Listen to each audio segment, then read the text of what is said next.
Another set of CSS properties related to the CSS box model are the width property and the height property. So in other words, we can force a width on an object, and we can also force the height on an object as well. Let's go and check it out. This is actually really, really easy stuff. So flip back over to your code and look for your ID selector, of course. And then I'm just going to throw my cursor on the end here. And let's see, I'm going to start off with width. So I'm going to go ahead and throw in the width property just like this.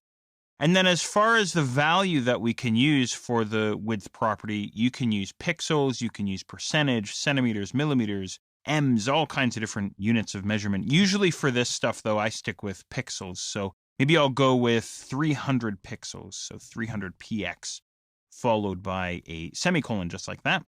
Save up my work, back over to the browser and refresh, and there we go. Now this container, this object, is restricted or limited to just 300 pixels in width. And notice, by the way, that I still have a margin value of 250 pixels on the left side and also on the right-hand side, but because I now have this width thrown in here as well, looks like the margin on the right-hand side is much larger than it actually is.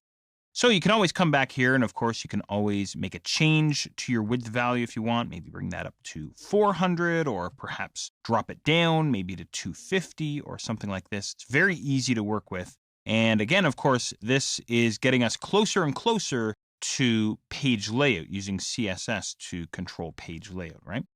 So there we go. Hopefully that's all good. So there's the width property anyway. The height property is just as easy.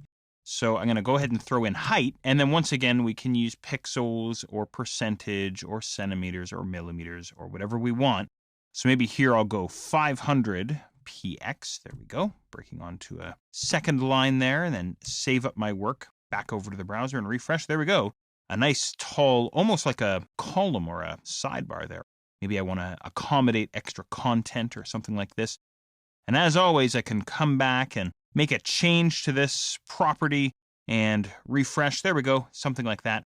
Very, very simple to work with, your widths and your heights. So as always, you may want to take a moment and experiment with this guy.